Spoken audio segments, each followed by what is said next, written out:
Sports person से पूछना चाहती हूँ कि अपना अपना कितने लोग हैं, थोड़ा खड़ा हो जाइए, खड़े हो। अच्छा, आप आके थोड़ा, बहुत सारे हैं, ठीक है, बताइए, इधर आके बताइए। संघर्ष की मिसाल द्रौपदी मैम, आपके जीवन से मैंने बहुत कुछ सीखा है। आपने जो जीवन में पारिवारिक परिस्थितियों से आपका जो जीवन बहुत ही विपरीत रहा है, और सामाजिक पृष्ठभूमि भी जब मैं आपके बारे में पढ़ती हूँ, राजनीतिक कैरियर भी, आप हम सबके लिए प्रेरणा हैं। माननीय मुख्यमंत्री जी, वो भी मेरे लिए एक प्रेरक हैं, और हमारे राज्यपाल जी बैठे हैं, उनकी भी मैं सभी की स्टोरी पढ़ती हूँ। और बहुत ही मतलब कि जिस भी व्यक्ति ने जीवन में संघर्ष किया है, उनकी एक डिफिकल्ट स्टोरी होती है, और महिला की भी एक डिफिकल्ट स्टोरी होती है। और खासकर मैं हरियाणा की बात करूं मैम, मैं जब 12 साल की थी तो मेरे पिता इस दुनिया से चले गए थे, और मेरी 12 साल की उम्र में ही शादी की तैयारियां कर दी गई थी, और मैंने अपने परिवार और सबसे पहले मेरे अपनों का कितना विरोध सहा। 12 साल की थी, मुझे पता नहीं था कि क्या हो रहा है क्या नहीं हो रहा है। बहुत ही कठिन परिस्थितियां रही। मेरी विधवा माँ, जिन्होंने जो चारपाई पे थी 2 साल तक, उन्होंने संघर्ष किया जीवित रहने के लिए, और हम 3 बहन 1 भाई, तो बहुत ही एक ऐसा गरीबी भरा परिवार। लेकिन मैं सबसे बड़ी थी, तो मैंने अपने सिर पे, हरियाणा में कहते हैं, मैंने अपने सिर पे मंडासा मारा। मैंने हल भी चलाया, मैंने ट्रैक्टर भी चलाया, मैंने खेत को भी संभाला। और मैंने उस परिवार को, जब मैं निकली गांव से एक दुपट्टा डाल के, अभी तो लड़कियां पैंट शर्ट पहन लेती हैं, लोअर टी शर्ट, आज से 20 साल बैक मैं लेके जाऊं तो सलवार और दुपट्टे के अंदर लड़की निकलती थी, तो पुरुषों के जो ताने होते थे, वो मुझे पता है, मेरी किताब लिखूंगी उसके अंदर की क्या क्या होते थे।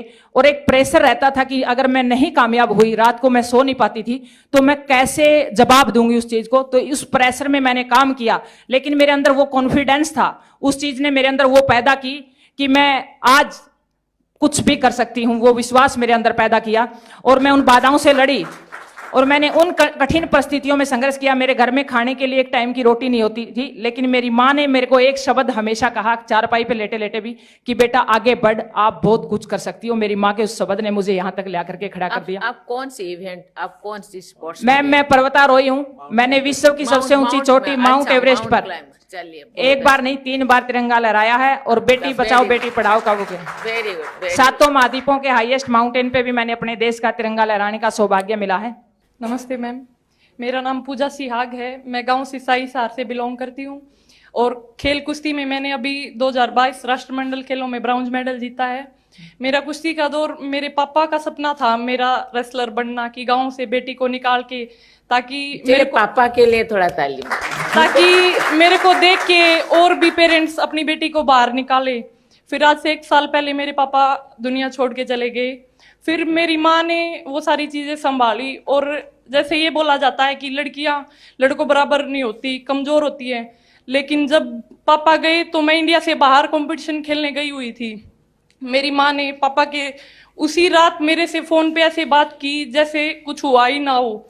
बाद में मुझे जब पता चला हादसा हुआ, क्योंकि मैं आ नहीं सकती थी, कोविड में टिकट्स नहीं हुई मेरी, तो तब मेरे को फील हुआ कि मेरी माँ कितनी स्ट्रोंग है। और उन्होंने वो सारी चीजें मेरे से 9 दिन ऐसे बात की जैसे कुछ हुआ ही ना हो। तो मैं मानती हूँ कि महिलाएं बहुत स्ट्रोंग होती है। और अभी मैंने 3 महीने पहले, जैसे मेरे हस्बैंड एक्सपायर हो गए, वो हादसा देखा। फिर आज मेरी माँ मेरे को फिर से बोलती है कि तूने तब भी तो किया था, अब भी कर सकती है।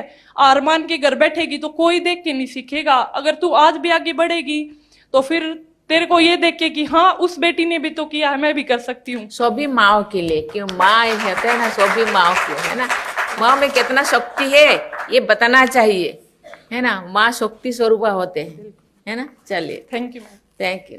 नमस्ते मैम, मैं सुचिका, रोहतक की रहने वाली हूँ। मैम मैंने 5 बार इंटरनेशनल में मेडल प्राप्त किया, और अभी रिसेंटली कॉमनवेल्थ चैम्पियनशिप में पार्टिसिपेशन किया है। मैम मैं एक मिडिल क्लास फैमिली से बिलोंग करती हूँ, और हम 4 बहनें हैं, 1 भाई, और हम चारों बहनें जूडो करती हैं। मेरे मम्मी पापा ने मुझे और हमें बहुत सपोर्ट किया है कि आज हम इस मुकाम पे पहुँचे हैं यहाँ पे। और मैं सभी पेरेंट्स से ये रिक्वेस्ट करते हुए अपने बच्चों को सपोर्ट करें, खास करके लड़कियों को, जैसे हमारे माँ बाप ने किया हमें, और कभी भी हमने किसी से कम नहीं सोचा, और हमारे जैसे आगे बढ़ें, वो हमसे भी ज़्यादा देश का नाम रोशन करें मैम। Thank you ma'am. शादी हो गया है? Yes ma'am. और आप ससुराल में सपोर्ट मिलता है? Yes ma'am. चलिए, बहुत अच्छा। नमस्ते मैडम, मेरा नाम सोनम मलिक है। मैं सोनीपत की रहने वाली हूँ, गाँव मदीना है मेरा।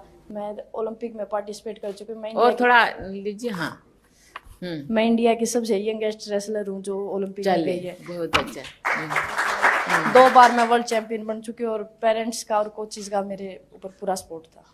चलिए चलिए, बहुत अच्छा।